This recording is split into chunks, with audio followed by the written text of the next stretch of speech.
ಮೂಲ ಹುಟ್ಟಿದ್ದು ಇದೇ ಸರೋವರದಲ್ಲಿ ರೇವಣ ಸಿದ್ದೇಶ್ವರ ಹುಟ್ಟಿದ್ದು ಇಲ್ಲಿ. ಹೌದು.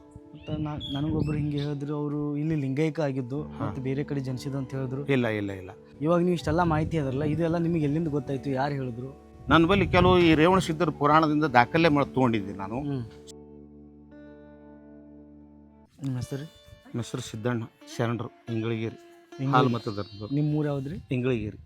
ಇಲ್ಲಿಂದ ಎಷ್ಟು ಕಿಲೋಮೀಟ್ರ್ ಆಗ್ತದೆ? ಇಲ್ಲಿಂದ ಒಂದು 15 ಕಿಲೋಮೀಟ್ರ್ ಆಗ್ತದೆ. Okay okay. ಹಮೇಶ ನಮ್ಮ ಗುರುಸ್ಥಳಕ್ಕೆ ನಾವು ಹಮೇಶ ಅಮಾವಾಸ್ಯೆಗೊಮ್ಮೆ ಇಲ್ಲಿ ಬರ್ತಾ ಇದ್ದೀವಿ. ಎಷ್ಟು ವರ್ಷ ರೀ ನೀವು ಬರ್ತಾ ಇರೋದು ಹೋಗ್ತಾ ಇರೋದು? ಸುಮಾರು 55 ವರ್ಷ. ನನಗೆ 68 ವರ್ಷ ನಡೀತಾವು. ನಾನು 8 ವರ್ಷ ಇರೋ ಕಲಿನೂ ಈ ಸ್ಥಾನಕ್ಕೆ ನಮ್ಮ ಸಂಪ್ರದಾಯ ನಮ್ಮ ಮನೆಯವರು ಕೂಡ ಬರ್ತಾ ಇತ್ತು. ಈ ರೇವಣ ಸಿದ್ದೇಶ್ವರ ಮೂಲ ಹುಟ್ಟ ಎಲ್ಲ ಆಗ್ತದೆ, ಹುಟ್ಟಿದ್ದು ಮೂಲ ಹುಟ್ಟಿದ್ದು ಇದೇ ಸರೋವರದಲ್ಲಿ ರೇವಣ ಸಿದ್ದೇಶ್ವರ ಹುಟ್ಟಿದ್ದು ಇಲ್ಲಿ. ಹೌದು. ಮತ್ತು ನನಗೊಬ್ಬರು ಹಿಂಗೆ ಹೇಳಿದ್ರು, ಅವರು ಇಲ್ಲಿ ಲಿಂಗೈಕ ಆಗಿದ್ದು ಮತ್ತು ಬೇರೆ ಕಡೆ ಜನಿಸಿದ್ದು ಅಂತ ಹೇಳಿದ್ರು. ಇಲ್ಲ ಇಲ್ಲ ಇಲ್ಲ. ರೇವಣ ಸಿದ್ದೇಶ್ವರ ಜನಿಸಿದ್ದು ಇಲ್ಲೇ, ಕೊನೆಗೆ ಲಿಂಗೈಕ ಆಗಿದ್ದು ಇಲ್ಲೇ. ಯಾಕೆ ಅಂತ ಕೇಳಿದ್ರೆ, ಅರಿಯದೇ 700 ವರ್ಷ, ಅರಿತು 700 ವರ್ಷ, 1400 ವರ್ಷ ಸಂಚಾರ ಮಾಡಿರ್ತಕ್ಕಂಥದ್ದು ರೇವಣ ಸಿದ್ದೇಶ್ವರ. ಈ ಭರತ ಕಾಂಡವನ್ನೆಲ್ಲ ಸಂಚಾರ ಮಾಡಿದ್ದಾರೆ ಇಲ್ಲೇ ಅಲ್ಲ, ಭರತ ಕಾಂಡಗಳಲ್ಲಿ. ಯಾಕಂದ್ರೆ ಇನ್ನೊಂದು ಮಾತು ಹೇಳಬೇಕಾಗಿತ್ತು ಅಂದ್ರೆ, 12ನೇ ಶತಮಾನದಲ್ಲಿ ಬಿಜ್ಜಳ ಮಹಾರಾಜನ ಮಗಳನ್ನೇ ಮಾಡ್ಕೊಂಡಿದ್ರು. ಯಾರು? ರೇವಣ ಸಿದ್ದೇಶ್ವರ. ಯಾಕೆ ಮಾಡ್ಕೊಂಡಿದ್ರು ಅಂತ ಕೇಳಿದ್ರೆ, ಬಿಜ್ಜಳ ಮಹಾರಾಜನಿಗೆ ಕುಷ್ಠರೋಗ ಆಗಿತ್ತು. ಆ ಕುಷ್ಠರೋಗ ನಿವಾರಣೆ ಮಾಡುವಂತ ಅನೇಕ ಆ ರಾಜ್ಯದ ವೈದ್ಯರು ಕೂಡ ನೋಡಿದ್ರು, ಆ ರೋಗ ಅವರಿಗೆ ನಿವಾರಣೆ ಆಗಿದ್ದಿಲ್ಲ.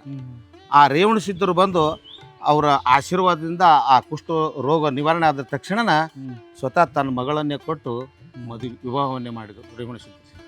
ಮುಂದೆ ಆ ಕಲ್ಯಾಣಕ್ಕೆ ಬಸವಾದಿ ಶರಣರು ಬಂದರು, ಬಸವಣ್ಣವರು ಬಂದ ತಕ್ಷಣ ಅನೇಕ ಮಂದಿ ಶರಣರು ಬಂದು, ಆ ಅನೇಕ ಮಂದಿ ಶರಣರು ಬಂದು ಆ ತ್ರಿಪುರಾಂತೇಶ್ವರ ಕೆರೆಯನ್ನು ನಿರ್ಮಾಣ ಮಾಡುವಂಥ ಕಾಯಕದ ಕೆಲಸ ನಡೀತು.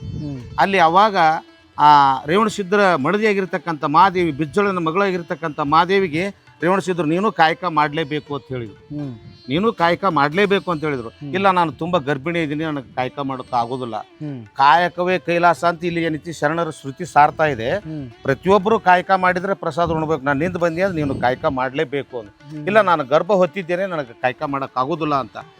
ನೀ ಗರ್ಭ ಯಾವಾಗ ಹೊತ್ತಿದ್ದು ಕಾಯಕ ಮಾಡೋಕ್ಕಾಗೋದಿಲ್ಲ ಅಂದ್ರೆ ನಾನು ಗರ್ಭ ನನಗೆ ಕೊಟ್ಟು ಬಿಡು ಅಂತಂದಾಗ, ತೊಗೊಂಡ್ಬಿಡು ನೀನು ಗರ್ಭ ಅಂತ ಕೇಳಿ ಮತ್ತು ಮಹಾದೇವಿಗೂ ಮತ್ತು ರೇವಣ ಸಿದ್ಧರಿಗೆ ವಾದ ಸಂವಾದ ಆದಾಗ ಆ ಗರ್ಭವನ್ನೇ ತೆಗೆದು, ಆ ಕುಶಿನನ್ನು ತೆಗೆದು ಒಂದು ಗಡಿಗೆ ಒಳಗೆ ಹಾಕಿ, ಅವ್ರು ತಮಗೆ ಅನುಭವ ಇರತಕ್ಕಂಥ ವನಸ್ಪತಿಗಳನ್ನು ಹಾಕಿ ತಿಪ್ಪಿಯಲ್ಲಿ ಮುಚ್ಚಿಟ್ರು. ಮುಂದೆ ತ್ರಿಪುರಾಂತೇಶ್ವರ ಕೆರೆ ಆ ಕಾರ್ಯ ಎಲ್ಲ ಮುಗಿದ ನಂತರ ಅವಾಗ ತೆಗೆದು ಆ ಕುಶಿನ ತೆಗೆದು ಎಲ್ಲರಿಗೆ ತೋರಿಸಿದ್ರು. ಅವನೇ ರುದ್ರಮುನಿ ದೇವರು ಅಂತ ಹೇಳ್ತಾರೆ.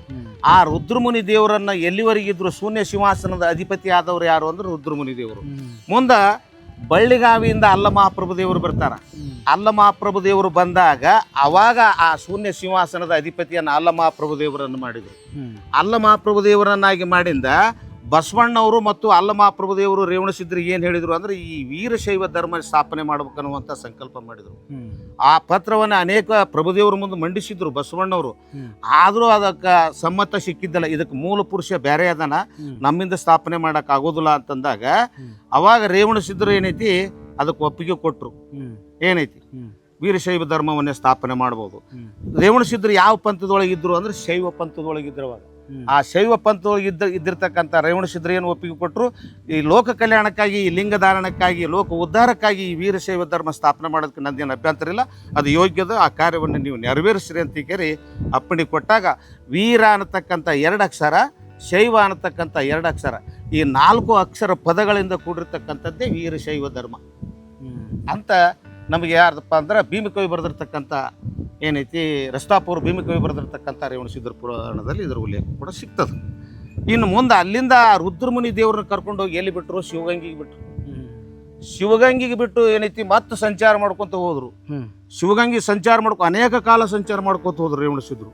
ಸಂಚಾರ ಮಾಡ್ಕೊತ ಸುಮಾರು ದಿನಗಳ ಕಳೆದ ಮೇಲೆ ಮತ್ತೆ ಹೊಳ್ಳಿ ಶಿವಗಂಗಿಗೆ ಬಂದಾಗ ಅವಾಗ ನೀವು ಯಾರು ಎಲ್ಲಿದ್ದು ಬಂದಿರಿ ಗುರುಗಳು ಅಂತ ಕೇಳಿದಾಗ, ನಾನು ಕೋಶಲ ದೇಶದಿಂದ ಬಂದಿದ್ದೇನೆ ಅಂತ ಹೇಳಿದ್ರು ಅವರು. ಏನು? ಕೋಶಲ ದೇಶ. ಕೋಶಲ ದೇಶದಿಂದ ಬಂದಿದ್ದೇನೆ. ಕೋಶಲ ದೇಶದಿಂದ ಅಂದ್ರೆ ನಿಮ್ಮ ಹೆಸರೇನು? ನಮ್ಮ ಹೆಸರು ಸಿದ್ಧ ಅಂತ ಹೇಳಿದರು. ಸಿದ್ಧ ಪುರುಷರು ನಾವು ಅಂದ್ರೆ ಅವಾಗ ಕೋಶಲ ಸಿದ್ದೇಶ್ವರು ಅಂತ ನಾಮ ಬಂತು. ಆ ಕೋಶಲ ಸಿದ್ದೇಶ್ವರ ಶಿಷ್ಯರು ಯಾರು ಅಂತ ಕೇಳಿದ್ರೆ ಮರುಳಾರಾಧ್ಯರು. ಮರಳಾರಾಧ್ಯರ ಶಿಷ್ಯರು ಯಾರು ಅಂದ್ರೆ ಉದ್ದಾನ ಭೀಮಸ್ವಾಮಿಗಳು. ಉದ್ದಾನ ಭೀಮಸ್ವಾಮಿಗಳ ಶಿಷ್ಯರು ಯಾರು ಅಂತಂದ್ರೆ ಇವತ್ತಿನ ಸಿದ್ಧಗಂಗಾ ನಡೆದಿರ್ತಕ್ಕಂಥ ಡಾಕ್ಟರ್ ಶಿವಕುಮಾರ ಸ್ವಾಮಿಗಳು ಅಂತ ಕೂಡ ಒಂದು ಉಲ್ಲೇಖ ನಮಗೆ ಸಿಗ್ತದೆ. ಹಿಂಗ ಹಾಲು ಮತ್ತು ಧರ್ಮ ಇದು ಪರಂಪರೆ. ಇನ್ನೂ ಸ್ವಲ್ಪ ನಾವು ಹಿಂದಕ್ಕೆ ಹೋದೇವಪ್ಪ ಅಂತಂದ್ರ ದ್ರಾಕ್ಷಾಣಿ ದಕ್ಷ ಪ್ರಜಾಪತಿ ಮಗಳಾಗಿರ್ತಕ್ಕಂಥ ದ್ರಾಕ್ಷಾಣಿಯನ್ನೇ ಮದುವಾಗೋ ಕಾಲದಲ್ಲಿ ಅಲ್ಲಿ ಛತ್ತೀಸ್ಗಢ ದೇವತೆಗಳು, ಕಿನ್ನರರು, ಕಿಂಪುರುಷರು, ಸಪ್ತಮಾರುಷಿಗಳು ಇವರೆಲ್ಲ ನಡೆದಿತ್ತು ಆ ಸಭೆಯಲ್ಲಿ. ಅವಾಗ ಏನಾಗಿತ್ತು ಅಂತ ಕೇಳಿದ್ರ ಅಲ್ಲಿ ಭೃಂಗಿ ನಾಟ್ಯ ಮಾಡ್ತಿದ್ದ. ಏನೈತಿ, ನಂದಿ ಕೈತಾಳ ಬರೆಸಿದ್ದ. ಎಲ್ಲ ಕಿನ್ನರರು, ಕಿಂಪುರುಷರು, ಅನೇಕ ಮಂದಿ ಏನೈತಿ ಋಷಿಮುನಿಗಳು ಜೈ ಜಯಂಕಾರವನ್ನು ಹಾಕ್ತಿದ್ರಲ್ಲಿ. ಆವಾಗ ಏನೈತಿ ರೇವಣ ಸಿದ್ಧರು ಆ ಪರಮಾತ್ಮನ ಸಜೋಜಾತ ಮುಖದಿಂದ ಹುಟ್ಟಿದವರೇ ರೇವಣಸಿದ್ಧ. ಪರಮಾತ್ಮನ ಸಜೋಜಾತ ಮುಖದಿಂದ, ಸಜೋಜಾತೋ ವಾಮದೇವೋ ತತ್ಪುರುಷ ಅಘೋರ ಅಂತ ಹೇಳಿ ಈಶಾನ್ಯ ಅಂತ ಹೇಳಿ 5 ಮುಖಗಳು ಬರ್ತಾವ. ಏನೈತಿ ಆ 5 ಮುಖದಿಂದ ತತ್ಪುರುಷ ಮುಖದಿಂದ ಹುಟ್ಟಿದವರೇ ಯಾರಪ್ಪ ಅಂದ್ರೆ ಉದಯಿಸಿದವರು ಯಾರು ಅಂತಂದ್ರೆ ರೇವಣಸಿದ್ಧರು. ಸಾಕ್ಷಾತ್ ಪರಮಾತ್ಮನ ಪರಶಿವನ ಪರ ಅವತಾರವೇ ರೇವಣಸಿದ್ಧರು ಅಂತ ಕೂಡ ಒಂದು ಉಲ್ಲೇಖ ಕೂಡ ವೇದಗಳು ನೋಡಿದ್ರೆ ಸಿಗ್ತದೆ. ಹಿಂಗ ಇದು ಪರಂಪರೆ ಬಂದಿರತಕ್ಕಂಥ ಹಾಲುಮತ. ಅಲ್ಲಿಂದ ಬಂದಿರತಕ್ಕಂಥದ್ದು ನೋಡು, ಅಲ್ಲಿ ಭೃಂಗಿ ನಾಟ್ಯ ಮಾಡ್ತಾನ. ಆಮೇಲೆ ನಂದಿ ಕೈತಾಳ ಬಾರಿಸ್ತಿರ್ತಾರ. ಅನೇಕ ಮಂದಿ ಶರಣರು, ಸಂತರು, ಋಷಿಗಳು, ಮಹಾಂತರು ಎಲ್ಲರೂ ಜೈ ಜೈ ಜೈ ಘೋಷವನ್ನು ಮಾಡ್ತಾರ. ಅಂತ ಸಮಯದಲ್ಲಿ ಆ ಶಿವ ಪಾರ್ವತಿಯನ್ನ ಮದುವೆ ಆಗ್ತದೆ. ಆ ಮದುವೆ ಆದಾಗ ಏನೈತಿ, ಆ ಮದುವೆಗೆ ಕಂಬಳಿ ಬೇಕಾಗ್ತದೆ. ಸ್ವಲ್ಪ ನಾನು ಮೊದಲೇ ಹೇಳಬೇಕಾಗಿತ್ತು. ಆ ಮದುವೆಗೆ ಶಿವ ಪಾರ್ವತಿಯರ ಮದುವೆಗೆ ಕಂಬಳಿ ಬೇಕಾಗಿತ್ತು ಅಂದ್ರೆ ಆ ಕಂಬಳಿಗೆ ಯಾರು ಕೊಟ್ಟರು ರೋಮಗಳನ್ನು ಅಂತಂದ್ರೆ ಅಗ್ನಿಮುನಿ, ವಾಯುಮುನಿ, ಉದಕ ಮುನಿ, ಈ 3 ಋಷಿಯ ರೋಮದಿಂದ ಕಂಬಳಿ ತಯಾರಾಯಿತು ಅಂತ ಒಂದು ಉಲ್ಲೇಖ ಕೂಡ ಸಿಗ್ತದೆ. ಆ ಕಂಬಳಿಯನ್ನು ಯಾರು ನೇಯ್ದರು? ಬ್ರಹ್ಮ ಬೆಚ್ಚ ಹಾಕಿದ ವಿಷ್ಣು ಕಂಬಳಿ ನೇಯ್ದ. ಆ ಕಂಬಳಿಯನ್ನು ನೇಯ್ದು ಆ ಶಿವ ಪಾರ್ವತಿಯರ ಆ ವಿವಾಹ ಕಾರ್ಯಕ್ಕೆ ಆ ಕಂಬಳಿ ತಯಾರಾಗ್ತದೆ ಅಂತ ಹೇಳ್ತದೆ. ಅದಕ್ಕೆ ಕಂಬಳಿ ಮೊದಲು ಕುರಿ ಮೊದಲು ಅನ್ನುವಂಥ ಪ್ರಶ್ನೆ ಯಾಕೆ ಬಂದರೂ ಕೂಡ ಮೊದಲು ಕಂಬಳಿ. ತದನಂತರ ಆ ವಿವಾಹದಲ್ಲಿ ಯಾರ್ಯಾರು ನಿಂತಿದ್ರು ಅಂತ ಕೇಳಿದ್ರೆ ಅಗ್ನಿಮುನಿ, ಉದಕ ಮುನಿ, ವಾಯುಮುನಿ ಏನೈತಿ ಇವರು ಅಗ್ನಿಮುನಿ ಧರ್ಮಪತ್ನಿ ಮುಂದೆ ನಿಂತಿದ್ರು, ವಾಯುಮುನಿ ಧರ್ಮಪತ್ನಿ ಏನೈತಿ ಹಿಂದೆ ನಿಂತಿದ್ರು, ಮತ್ತೆ ಇನ್ನು ಉದಕ ಮುನಿ ಧರ್ಮಪತ್ನಿ ಹಿಂದೆ ನಿಂತಿದ್ರು. ಅವಾಗ ಆ ಭೃಂಗಿ ನಾಟ್ಯ ಮಾಡಿ ಏನು ಮಾಡಿದ ಅಂದ್ರೆ ಪರಮಾತ್ಮನ ಪಾದಕ್ಕೆ ನಮಸ್ಕಾರ ಮಾಡಿದ. ನಮಸ್ಕಾರ ಮಾಡಿ ಹಿಂದಕ್ಕೆ ಸರದ. ಅವಾಗ ಶಕ್ತಿ ಅಂದ್ಲು, ಯಾಕೋ ನನ್ನ ಪಾದಕ್ಕೆ ಏನು ಹುಳುಕತ್ತೇವ ಅಂತ ಕೇಳಿದ್ಲು. ನನ್ನ ಪಾದಕ್ಕೆ ಯಾಕೆ ನಮಸ್ಕಾರ ಮಾಡ್ಲಿಲ್ಲ ನೀನು? ನಾನು ನಮ್ಮ ಅಪ್ಪನ ಮಗ, ನಾನು ನಮ್ಮ ಅಪ್ಪಗ ನಮಸ್ಕಾರ ಮಾಡವ, ನೋಡು ವಿಚಾರ ಮಾಡು ಅಂದ್ಲು. ಇಲ್ಲ, ನಾನು ನಮ್ಮ ಅಪ್ಪನ ಮಗನ ಅಂತ ಅಪ್ಪನ ಕಡೆ ನೋಡಿದೆ. ಗಟ್ಟಿಯಾಗಿರ್ಲಿ ಮಗನ ಅಂತ ಹೇಳಿದ. ಪರಮಾತ್ಮ ಗಟ್ಟಿಯಾಗಿರ್ಲಿ ಅಂದಾಗ ಅವಾಗ ಮಾಯಿ ಕೇಳ್ತಾಳ, ಪಾರ್ವತಿ ದೇವಿ ಅಂತ ದ್ರಾಕ್ಷಾಣಿ ಅಂತಾಳ, ಯಾವಾಗ ನಿಮ್ಮ ಅಪ್ಪನ ಮಗನ ಅಂದಿದ್ರೆ ನಾನು ಕುಡಿದಿರ್ತಕ್ಕಂಥ ಹಾಲು ಹೊರಗೆ ಕೊಡು ಅಂತ. ನನ್ನ ಹಾಲಿನಿಂದ ತಯಾರಾಗಿರ್ತಕ್ಕಂಥ ರಕ್ತವನ್ನು ಹೊರಗಾಕು, ನನ್ನ ಹಾಲಿನಿಂದ ತಯಾರಾಗಿರ್ತಕ್ಕಂಥ ಚರ್ಮವನ್ನೇ ಹೊರಗಾಕು ಅಂತಂದಾಗ ಅವಾಗ ಚರ್ಮವನ್ನೇ ಹೊರಗ ರಕ್ತ ಹೋಳಾತು. ಅವಾಗ ಕುಡಿದಿರ್ತಕ್ಕಂಥ ಹಾಲ ಕಾರಿದ, ಕಕ್ಕಿ ಬಿಟ್ಟ. ಏನೈತೆ ಆ ರಕ್ತ ಒಂದ್ಸಲ ರಕ್ತ ಕಕ್ಕಿದ, ರಕ್ತ ಭಸ್ಮ ಸಿಗ್ತದೆ. ಎಲ್ಲಿ? ಇವತ್ತು ಸೊಂಡೂರು ಗುಡ್ಡದೊಳಗೆ ಹಾಲು ಕಕ್ಕಿದ್ದಾನ, ಹಾಲು ಭಸ್ಮ ಸಿಗ್ತದೆ ಇವತ್ತಿಗೂ ಸೊಂಡೂರು ಗುಡ್ಡದಾಗ. ಇವತ್ತು ಈ ಅಧಿಕ ಮಾಸದೊಳಗೆ ಪ್ರತಿ ವರ್ಷನೂ ಅಲ್ಲಿ ಆ ಹಾಲು ಭಸ್ಮ ಮತ್ತು ಈ ರಕ್ತ ಭಸ್ಮ ಅಂತ ಸಿಗ್ತದೆ. ಏನೈತಿ ಅವಾಗ ಕೋಪಗೊಂಡಿರ್ತಕ್ಕಂಥ ಪಾರ್ವತಿ ಒಂದು ಬಿರುಗಾಳಿಯನ್ನು ಬೀಸ್ತಾಳ.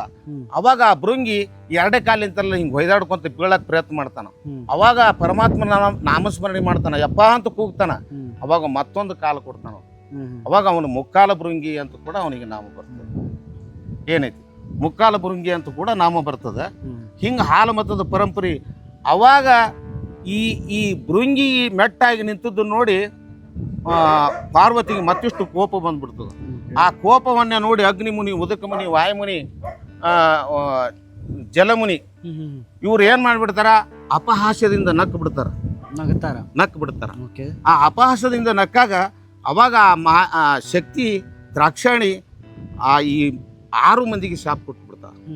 ಮುಂದಿದ್ದವರು ಮ್ಯಾಯ್ ಹೋಗ್ರಿ, ನೀವು ಹಿಂದೆ ಏನು ನಕ್ಕಿರಲ್ಲ ಅಪಹಾಸ ಮಾಡಿ ನೀವು ಕುರಿ ಆಗ್ರಿ ಅಂತ ಶಾಪ ಕೊಟ್ರು.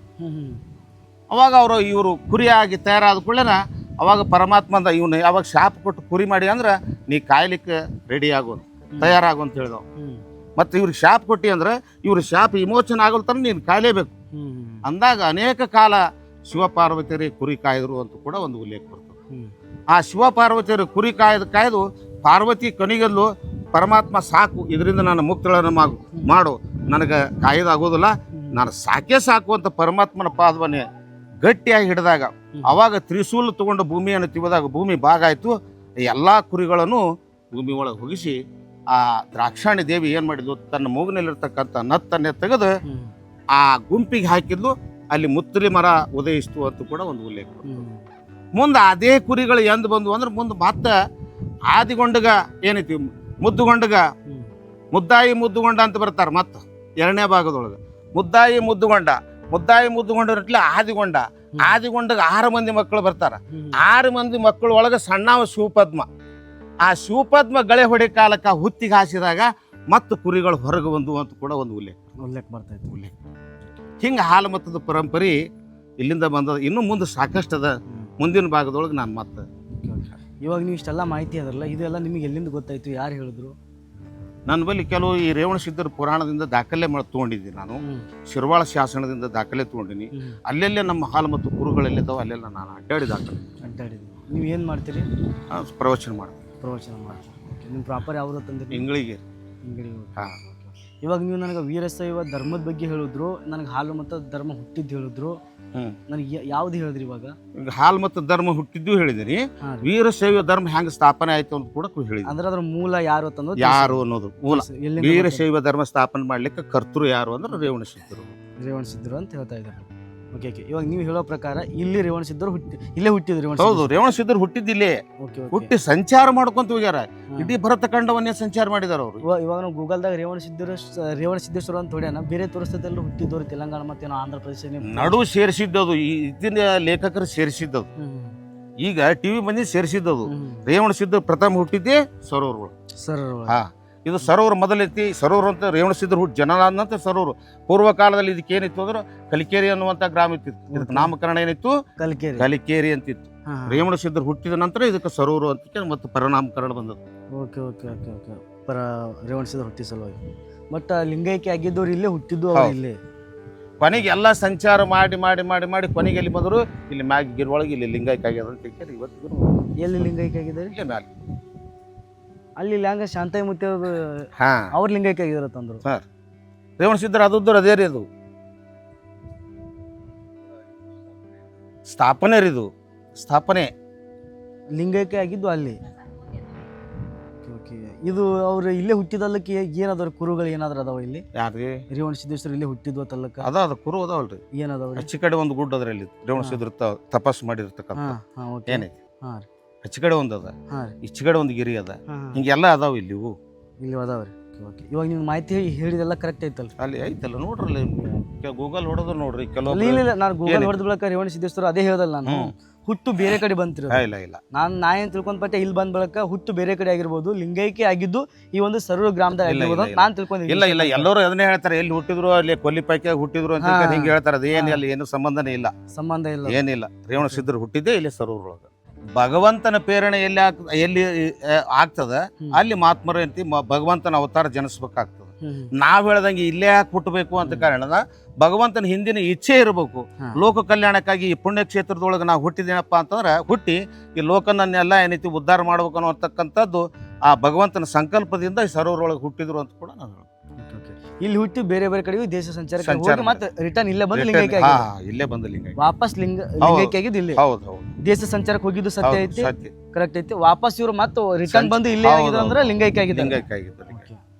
ಓಕೆ. ನಿಮ್ಮ ಹೆಸರು ಏನಾದ್ರೂ ಸರ್ ನೆನಪಾರ್ತು ನನಗೆ? ಸಿದ್ದಣ್ಣ ಶರಣರು. ನೀವು ಪ್ರವಚನ ಮಾಡ್ತೀವಿ. ಓಕೆ. ಈ ಮೊದಲೇ ಹೇಳ್ಬಿಡ್ತೀನಿ, ನಂಗೆ ರೇವಣಸಿದ್ದೇಶ್ವರ ಬಗ್ಗೆ ಮಾಹಿತಿ ಇಲ್ಲ, ಹಾಲು ಮತದ ಬಗ್ಗೆ ಮಾಹಿತಿ ಇಲ್ಲ, ಮತ್ತು ವೀರಶೈವ ಧರ್ಮದ ಬಗ್ಗೆ ಮಾಹಿತಿ ಇಲ್ಲ.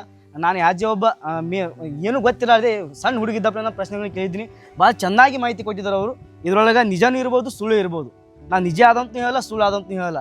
ಯಾಕಂತಂದ್ರೆ ಬಾಯಿ ಮಾತಿನಿಂದ ಬಂದಿರುವಂಥದ್ದು ಏನು ಮಾಡ್ತಾರಂದ್ರೆ, ಇವ್ರಂಥವ್ರಾಗಲಿ ನಮ್ಮಂಥವ್ರು ಬರೆದಿರ್ತೀವಿ. ಬರೆಯುವಾಗ ಹೆಚ್ಚು ಕಡಿಮೆ ಪದ ಬಳಕೆ ಮಾಡಿರ್ತೀವಿ.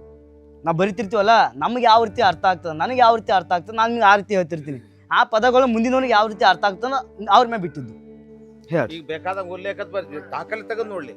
ನೋಡಪ್ಪ, ಭೃಗು ಮಾಮುನಿ ಎಲ್ಲಿ ಹೋದ ಅಂತ ಕೇಳಿದ್ರೆ ಬ್ರಹ್ಮಲೋಕಕ್ಕೆ ಹೋದ. ಹಾ ರೀ ಭವತೆ ಭಿಕ್ಷಾಂದೆ ಅಂತ ಬ್ರಹ್ಮನ ಕಡೆಯಿಂದ ಭಿಕ್ಷೆ ಕೇಳಿದ. ಹಾ ರೀ ಅಲ್ಲಿ ಬ್ರಹ್ಮದೇವ ಸರಸ್ವತಿ ಜೊತೆಗೆ ವಿಲಾಸ ಮಗ್ನನಾದ್ರಿಂದ ಆ ಭೃಗುಮುನಿಗೆ ಭಿಕ್ಷೆ ಕೊಡಾಕ್ ಬರ್ಲಿಲ್ಲ. ಹಾ ಅವಾಗ 3 ಸಲ ಅವ ಭವತೆ ಭಿಕ್ಷಾಂದೆ ಈ ಬ್ರಹ್ಮದೇವ ಏನಮ್ಮ ಅಂತ ಹೇಳಿದವ. ಹಾ ರೀ 3 ಸಲ ಕೂಗಿದ್ರು ಬ್ರಹ್ಮದೇವ ಎದ್ದು ಬರ್ಲಿಲ್ಲ. ಹಾ ರೀ ಅವಾಗ ಸೃಷ್ಟಿ ಮ್ಯಾಗ ಏನೈತಿ ನಿನ್ನ ಪೂಜೆನ ಆಗಬಾರದು ಅಂತ ಶಾಪ ಕೊಟ್ಬಿಟ್ಟ. ಬ್ರಹ್ಮನ ಪೂಜೆ ನಿಂತು ಹೋಯ್ತು ಅಂತ 18 ಪುರಾಣದಲ್ಲಿ ಉಲ್ಲೇಖ ಇದೆ. ಇದು ಎದರ ಸಲ ಹೇಳಕತ್ತಿರೋದು ನನ್ನ ಮಾಹಿತಿ?